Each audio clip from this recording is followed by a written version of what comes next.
Partnership, 6 equal people. Don't ever do that. Okay, somebody's got to be in charge. Right? 6 is way, way too many. All I right. learned that personally. If 6 is too many, how many is too few? Well, and I guess I might have a counter to the 6 being too many. It depends on the structure, right? So it depends on the roles of those co-founders. I happen to be doing a lot of research for a virtual office because my company's virtual, and ran across a co-founder or a serial entrepreneur, Howard Lerman, and he co-founded Rome, which is a virtual office, and it was with a number of founders that also helped found Yext. And so I believe that there are 10 co-founders there, but they're not all part of the C-suite. So it's a really good team and a really good culture is what he was building, and he took people from a previous company to build the current company. That's a great example, and if you don't follow Howard, you probably should. He has a little different view on what a co-founder is and like how early to bring someone on as a co-founder. So a little bit of a special situation, but Bill, that was a great example. I would say from a heuristic standpoint, I don't often see investors investing in solopreneurs. I have no judgment there or thoughts or concerns of any importance there. But I also, and I think we share that, it's not common to see investors of venture scale endeavors in more than like 4. I've heard often in the things I've been seeing, even sometimes 3 co-founders can be like, why do you have all of these? So 1 isn't often, and 3 is maybe too much. Yeah, I like that. Angie also got us a little bit to that other question. Why do you even need a co-founder? Because investors prefer that you have one. So that's one reason. Obviously, you don't want to do just everything investors say. But another stat is YC, Y Combinator, if you know that famous accelerator. They have about 10 to 15% at most solo founders that they'll take. And those are like special cases where often they know the founders, they're repeat founders. So it's very challenging to get accepted to these programs or get investment without a founder. There are other great reasons for having a co-founder because that can be a superpower. Who wants to share? I won't spill the tea on that one. Okay, who's familiar with EOS? Entrepreneurial Operating System. I see a lot of people are, right? So the premise is that there's 2 kinds of people, visionaries and integrators. Okay, everybody knows what a visionary is, I think, because most of you probably are, right? Integrators are action-oriented people, the people that can get things done. Premise of EOS is that you need a balance of those 2 people in order to move forward. Most founders and most companies are visionaries and led by visionaries. So you need someone to balance. Visionaries are typically all over the place, have a lot of ideas, and not very good at execution. Operating at 30,000 feet, not necessarily operating on the ground. You need somebody that can operate on the ground and make all those dreams come to life. So you need to find somebody that's not like you in order to move forward. Yes, complementary skills. I love it. And let's work back with Angie. I think you were the chief of staff for some of these startups, right? What did you see where maybe there wasn't complementary skills or the same skill set? What happened? Did they need a new co-founder? Are you able to hire C-suite for that? And does it really need to be a co-founder? I've actually been the chief of staff for a solo founder. I don't know that that's a good or a bad thing, but I do think that my co-founder needed more help, and to have someone who was opposite and a good pairing for them. Hiring for the C-suite, difficult, very difficult. So if you can come to find a co-founder on your own, in your own networks, people that you know and trust your own way, that's probably a way that I would recommend going instead of hiring a C-suite. Awesome. And Bill, this question is probably good for you. We have how to remove a co-founder and maybe even why to as well. Like this person's taking up a huge part of the cap table and not contributing at all. Let's ask them. How are you thinking about that? So I'm not HR. So the axing of the co-founder, it's going to be a very delicate issue. How many people know what a cap table is?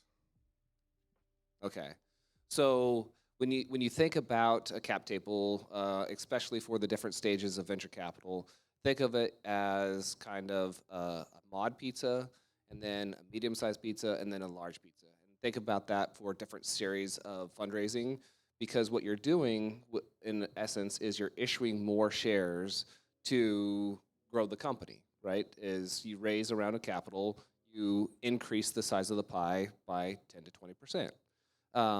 And when you need to remove that co-founder, once you grant shares, they're there forever, right? And so they don't disappear.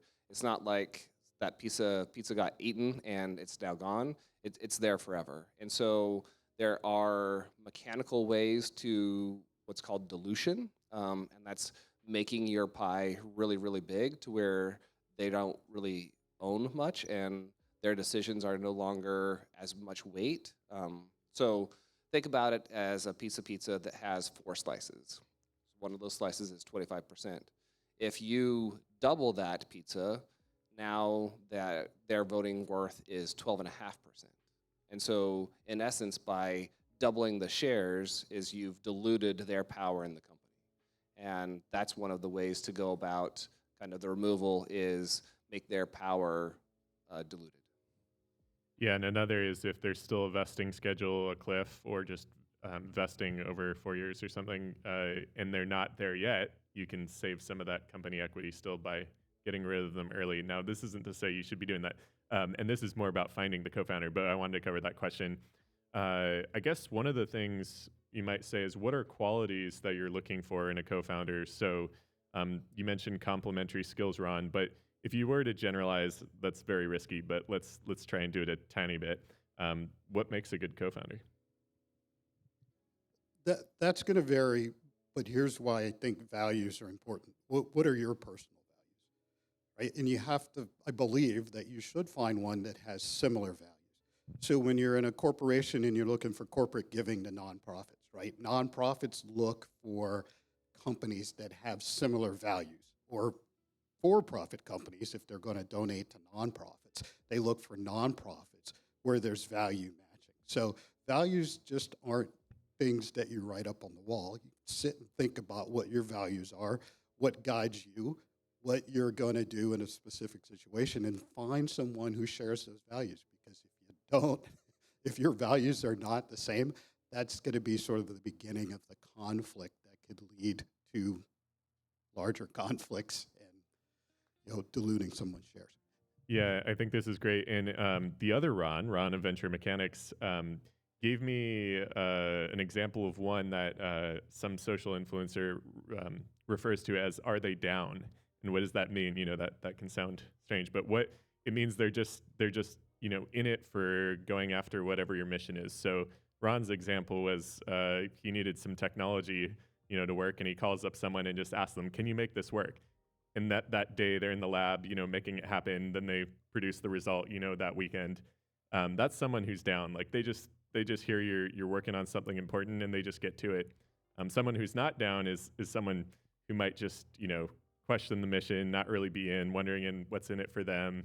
That kind of stuff. That's rarely a good co-founder in my views. You want someone who's going to join you on that journey, because it really is a journey. And if they're already putting up roadblocks, they're probably not down, right? Angie, let's cover the when, because that's in the title here. When is too early? When is too late? You are the customer discovery guru. Should we be doing customer discovery before we have a co-founder, or should we be waiting for co-founders? Yeah, I mean, if you're an ideas man, you're going to want to do customer discovery on your own. And I think if you don't have an immediate co-founder identified, doing customer discovery is one way to say, hey, Ron, I have a really great idea. I've talked to 150 people. I really know that this is a problem. I validated it. I know that this is a customer segment to go after. Will you join my team? So I don't think doing customer discovery is ever too early. And if you do it on your own, great. But doing it together is even better, because then you're not relaying it information. You're both hearing the same exact thing together. And so there's no like, well, I don't know if I really believe her, you know? So I would say if you can find someone in your network early, that's great. But if you don't, do the customer discovery anyway, if you're the ideas man. And if you're not, if you are the technical or the builder and you want to do startups, but you don't have the idea, have some kind of validation criteria. Well, how much research have you done? Why is this a problem? Why are we going to be doing this? All the questions we were asking, ask those of the person with the idea too. Yeah, I want to pause on that for a moment because what Angie brought up is as a founder, you only do one thing, and that's sell. You sell to three parties. You sell to investors, you sell to customers, and you sell to the future team or prospective team. And Angie's talking about selling to that co-founder future team. If you don't have traction, you don't have validation of the idea, it's a little harder to sell to them, right? Do they want to join you on that journey? Why would they do it? Investors look for that too. They want to Exactly. see, can you find a good team to join you? Can you enlist a good team? Yeah, it's a really can't. strong signal, right? As if you're an investor, we have some investors in the room, but that's a strong signal when people can get others to join their mission. So, great point, Angie. Bill, let's take it on to how do you go about this? Like, you know, maybe you're working with some early stage founders. They already have co-founders. Are they telling you how they found them? Do sometimes you have to help source them through your network? It totally depends on the industry. It depends on the co-founder. It depends on the existing team. There's a lot of factors that go into it. It depends on your network, like you mentioned, and it takes an army to get a startup going, right? And ultimately, at the end of the day, a team has to have cohesion. And so you want to bring people into that network that you know will work together. So there's a lot of pre-vetting that happens before you even do the introductions. Yeah, that makes a lot of sense. I think part of it is just putting your idea out there, right? So your network is your first order connections are probably the most likely candidates. So, you know, commit to it, post it on LinkedIn, you know, share your ideas, come to these things like Startup Dojo or Startup Friends, which is another event here. Share your idea. Absolutely. Can I say something on that too? Please, Angie. Yes, share your idea. Don't have people sign an NDA. Like share to have, share to join, have like grow your network, find your co-founder, build your team. If someone says, hey, I can't help you, but I know someone who can, right? And then they make introductions. You don't have to share your secret sauce, you know, to share, but tell everyone. Don't keep it to yourself. I love that. And Leo's got something to contribute here. Yeah, I just, one of the things that I found is it's easier to ask for advice than for money in general. So if, the statement is if you want to ask for money, you'll get advice. If you ask for advice, you get money. But I think one of the places where I think co-founders could be found is not in your network, right? Because you would have already know who they are. Unless they're married, you're married, then don't do it. You know. But I think you can easily find board of advisors, build a board of advisors. There's no fiduciary responsibility, and then ask those board of advisors who they would think should be your co-founders, right? So get people, like you said, you have to have people with skin in the game, but nobody's gonna give you their skin if you don't have much of a game. So there's like a catch-22. But building board of advisors is ultimately, and I don't see that enough in presentations, like, here's my team, but who is on your board of advisors, directors, and so forth? And I think those people will know who they are, right? So I think that would be something I would add. Yeah, great point, Lou. And Ron's really great at talking about building a board of advisors. So if you have any questions on how to do that, who should be on there, chat with Ron. He does it well. And then also the incubator companies, a lot of them are, to Leo's point about finding people outside your network, part of the incubator, interactions with the mentors is we need a co-founder, we need this role. Is there anyone in your network that you know is a good fit? So maybe expanding your network is a good thing, right? Or connecting with other networks. Let's talk about one more thing before we get more audience Q&A. Let's talk about if there's any tactical type of ways to get co-founders. You know, there's some products online that are like cofoundermatch.com, or I don't know if that's the actual one, but it's essentially like that. Has anyone tried those? Are those a scam? Is it even realistic to think you could meet someone that's not a warm referral or something that would be a good fit? Any one of you? Could take this. I've tried them. At the beginning stages of my entrepreneurship journey, I would try anything to make it work. So I think I tried Co-Founders Lab, Y Combinator, and then just networking my ass off. But no, Co-Founders Lab did not turn into anything. I had one total and utter disaster. The second one was pretty awesome and good. We got along great, but the idea itself wasn't. But I think it's pretty hit or miss. And if you are a female identifying person, it's a bit rough. I'm glad you had specific experience with the platform and could share. Thank you. Ron, any follow-up on that? No, I haven't tried any of those, but I would just say, I'm going to go back to this board of advisors thing. Board of advisors can be mentors, interested parties, other things. And sometimes those of us who are good at things don't realize we're good at it because it comes naturally to us. So to find out what you're good at, ask someone, ask the people around you. If anybody listens to John Lee Dumas, right? You're the average of the 5 people you spend the most time with, right? Ask those 5 people what you're good at. Also ask them what you're not good at, right? And then figure out what you're not good at. And do you know anyone that's good at these things that I'm not good at, right? So leverage your network, leverage the people that know you to find out who compliments you. Get that in your head, the type of person you're looking for, and I'll simplify it again, right? If you're a visionary, try to get someone that is not a visionary. And so, hey, Bill, do you know anyone that's not a visionary that would be a good match? I agree, and I think there's some negative connotation to not being a visionary, but obviously Ron is not saying that's what it is. So there's probably a way to position that role as something that Divergent and convergent thinking. Yeah, that sounds good, right? You know, you want it to sound like that role is also really important as well. So great. Well, let's do audience questions again, and let's go with one of our presenters, Carson.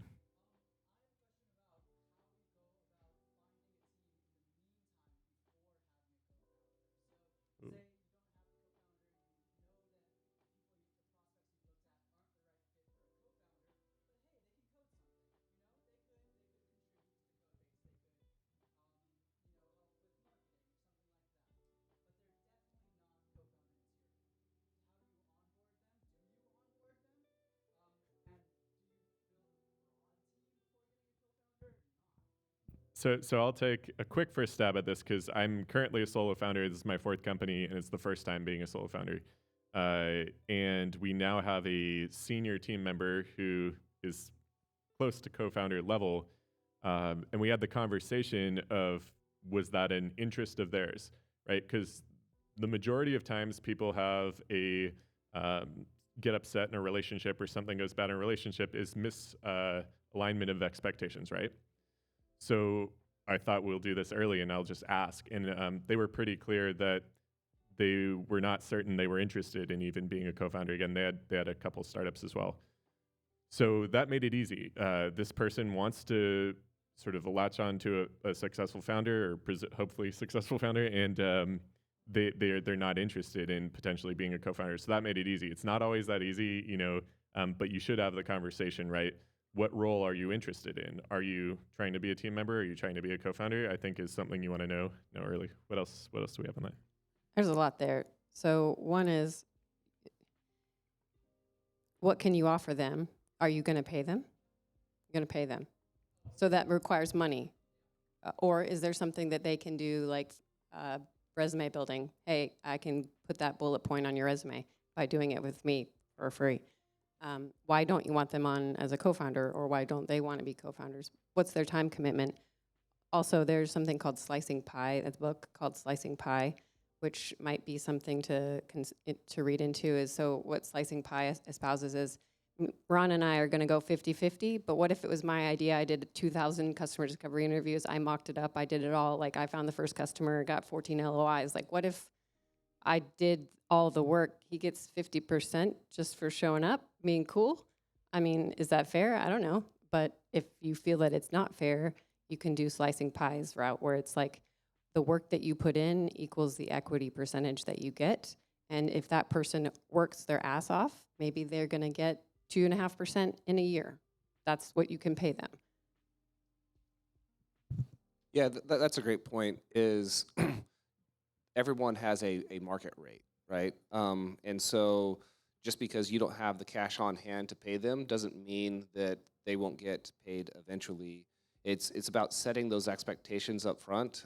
I'm talking to a founder right now. It's a solopreneur. He has a team of 12. They have built a company to the stage now that they're willing to, or they want to raise a seed round. They've got traction.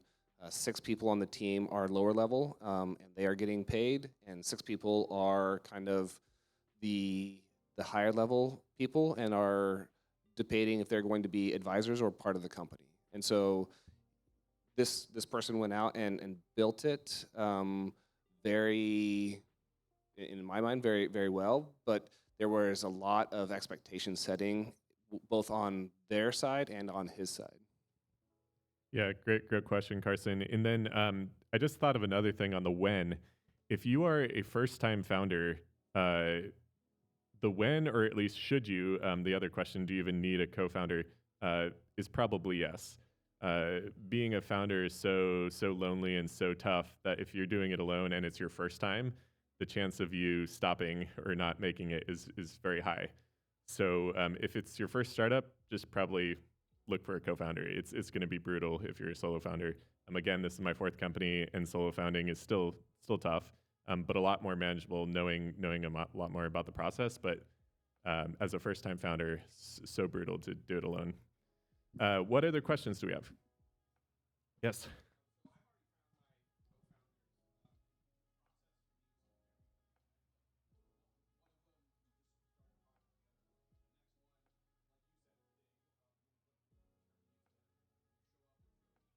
Oh, you mean are they down? Yeah.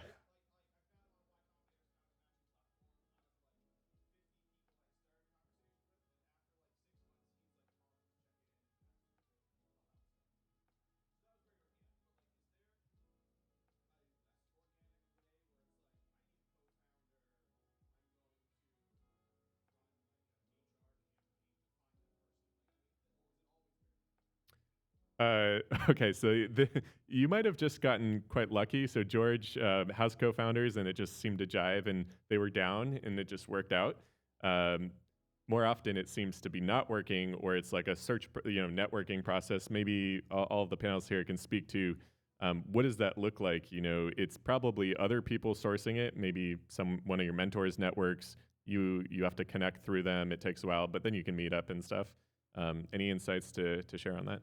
Yeah, so one example that I have is in order to do the search and to do that recruiting and make sure that you can hire a co-founder is what is going to be that basis. So like Ron said, before I reach out to my network, I ask the founder, hey, what are your values? What are the values of the company? And then I do ask for a job description or how that person is going to be measured in the first 90 days. If they don't know how they're going to be measured in the first 90 days, then they haven't done enough research to know what they're looking for in that co-founder. I would say be very clear on what you want, and have a job description for sure. Be clever with how you go about that. Maybe you could ask some VCs that you know, because guess what? Their network is made up of founders, right? You could do an incubator or an accelerator program. They might help you identify founders. You could look at the venture studio model, where you take your idea to a venture, and they might be able to find you a co-founder, or they could be the co-founder aspect that you need. There's something else I wanted to say about this too, but I've lost it. You can interject afterwards. Ron, how are we doing on time? We're about ready to wrap up. Again, I add a little color Please, commentary Ron. of my own. Okay, so I've been doing startups for 39 years, on number 9 and 10 at the same time right now. And the adage among not even startup founders, but anybody who hires a lot of people, and I've hired over 1,000 people, this is absolutely true, unequivocally, is you've never fired someone too quickly or hired someone too slowly, period. So now 10x that when it comes to co-founders, right? When things don't work out with co-founders, it becomes extremely difficult to extricate them because you're in the middle of fundraising and it looks bad when you lose a co-founder. You could lose a whole team. You could lose key customers, all kinds of stuff. So take a long time. What I've observed, this is my fourth run doing an incubator in 25 years. Last one was 13 years ago. And we just clocked our 1-year anniversary. And methodologies have changed. The word fractional, well, we used to have this thing called a consultant. Now, fancy term, new label, same thing really.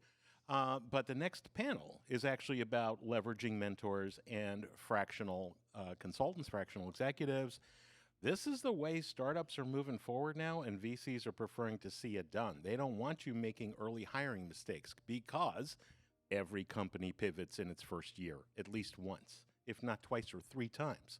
So if you got the wrong co-founder on the bus, now it's a funding problem because the VCs will see that even when you don't, and you have all the emotional connections, and it's difficult to remove someone who's become your friend. You've been in the trenches with them all this time, right?